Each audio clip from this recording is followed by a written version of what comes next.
Okay then, picture this. Inside your mind and inside my mind and everybody on this planet, we have an internal app which contains a set of instructions as to how we should behave in a certain situation. When we're being bullied, this is how we respond. Me being a bit older and being old school now, I imagine I've got inside my brain a filing cabinet. Okay? Inside that filing cabinet, I open the top drawer, I have folders. I open up the folder and I take a look at what's on that white A4 page. This is how Nigel will respond when he's been bullied. Now I take myself back to whenever I was in my early teens and even before that.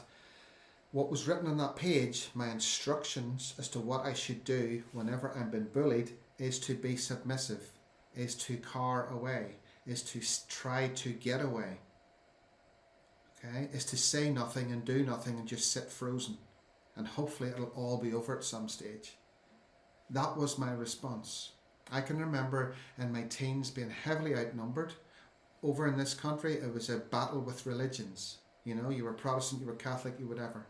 And I was on a bus where I was heavily outnumbered, a lot of good people on it, but there were the bullies, and there was maybe 6 or 7, 8 of them, and they got on that bus and they made my life hell for a few months.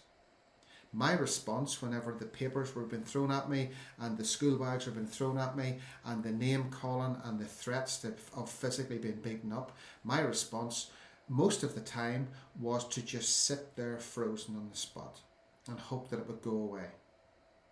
But I was just easy prey, because my response whenever I got triggered, whenever I got attacked in some way, open up the filing cabinet, open up the folder, take a look at the page, do nothing. Say nothing, just take it, it'll be over, it'll go away. That's not the response I would have nowadays. If I could rewind my time and go back to the way it was then, what I have on the page now is self-respect, self-love, self-care. I like myself. I know who I am. I'm not perfect, but I do not deserve to be treated like that and won't be treated like that. But that's not what I did back then. So whether you have an app in your head, an imaginary app, whether you have a filing cabinet in your mind, whatever way you want to take a look at it, this is learned behaviour. You have learned to be that way. When we're triggered, there are 4 responses. 4 main responses. They call them the 4 Fs. Fight. You stand your ground. You may not physically fight, but you stand your ground. And you say to the bully, no, I'm not taking this anymore. You flight, you flee, you run away. Okay, self-explanatory. You freeze, just total overwhelm. Body becomes totally overwhelmed. Okay, the body is flooded with adrenaline, cortisol, and other hormones, and we just numb out. We do nothing. We freeze. Fight, flight, freeze. Fawn, my go-to, as well as the freeze response, was to fawn, which is a fancy word for people please. Make sure everybody's okay. You know, just be so agreeable and yes, so nice to everybody. And that doesn't work out, because that in the long run is an identity. We're trying to please everybody to keep us safe and for them to feel safe. Then they'll not threaten us. If we're submissive, then the bully may give up, but they don't. The solution is self-respect. The solution is change the response that's on that page, that's in that app. Change that response. How do we do that? Do you remember the other video I created there or shared with you? What are in your 7 placeholders? What do you see? What do you hear? What do you feel physically, emotionally, taste, smell? What do you make it mean? Okay? We go and we take a look at events when you were bullied, when you were petrified, when you were scared, and we dissolve the hurt. We empty out of those placeholders what you saw, what you heard, what you physically felt, emotionally felt, what you made it mean.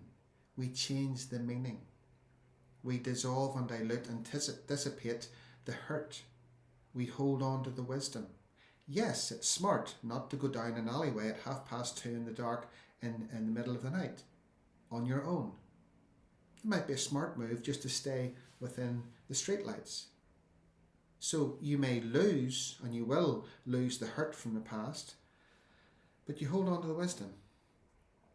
Okay, so when you're being bullied, it might be hard for you to believe at this stage that you can change this, but you can change this because you have recorded in your mind by what you've perceived how to respond. Okay, some people might be physically beaten, and then they think, okay, if I stand up for myself, I'm going to get physically beaten. Some people may have witnessed or experienced themselves verbal abuse, and then if they stand up for themselves, then they're going to be abused even more, shamed, embarrassed, whatever it might be. Those are learned responses. Now notice the word I've used, they're learned. You can unlearn them. It's not happening now. And if it is happening to you now, then let's change how that is. If you're an adult, you may be getting bullied, you may not. But most likely not on the same level of fear that there was whenever you were younger. That's the key. When we're younger, we make up these horror stories. We maybe see something on television, we witness it, we experience it, whatever it might be, and then we form a belief. This is the way we should respond. Some people might fight. And then the bully's more likely, are they likely going to step aside or not? That's not for me to say. Some people will run away. Some people will freeze. Some people will just give in and try and people please the bully. This is a learned response. So, keeping it simple. What is on that page in your app, in your internal filing cabinet, is a result of your experiences. Your experiences are a result of what you've had in the past. What's happened in the past contain the formula, what you see, what you hear, what you feel, physically and emotionally. There may be a taste and smell involved as well, and then what you make it mean. We can take a look at those memories. We can take a look at those events. We can clear out the hurt, replace them with how you want to feel. See yourself being able to stand up for yourself, or confidently walk away. Hear that self-talk. Yeah, I matter. These people aren't worth it. Or you stand your ground and you tell them, enough's enough. What you feel, strong, power pose. I feel good. I'm strong here. I'm worth this. I count. I matter. You know, emotionally. Yeah, confident, empowered. What you make it mean. I do count. I matter. I don't have to take this. So you use exactly the same formula, and that's a good thing, and I'll expand on that further.